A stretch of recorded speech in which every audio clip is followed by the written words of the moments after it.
বেশি গরম থাকে তো হবে না। এখন তো ঠিক আছে। দেখো দুইবার খেয়ে নিলাম। নে বস না, আপনি দাঁড়াচ্ছিস কেন?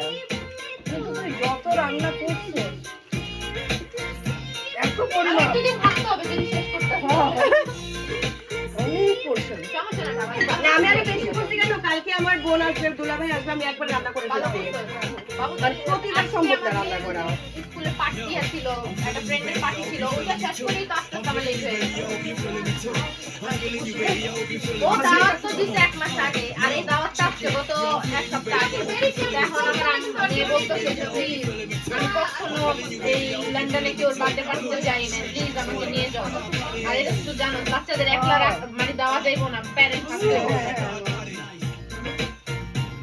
চাকরিতে পুরো রান্না হবে। বিদ্যুতে না নিয়ে গেলেও আবার ওদের প্যারা বয়ে যায়, বুঝতে পারছো? এই চাকরিটা সাদা পোলার জন্য বেস্ট। আর তো ভাতের চেয়ে সাদা পোলা সেটা বেশি ভালো লাগছে। না চলো ওটা খাইছো? আমি এখন মুখে না সৌভাগ্য হয় নাই। কিন্তু পুরো রোস্ট আমি খাবো না। আমি বেশি আর কি দেবো পিঙ্কি? না আমি দেখলাম তুই নিছস কিনা নিছি। তোর কি রাইস দেবো? বেশি বড় হয়ে গেছে। দাদা, খেতে।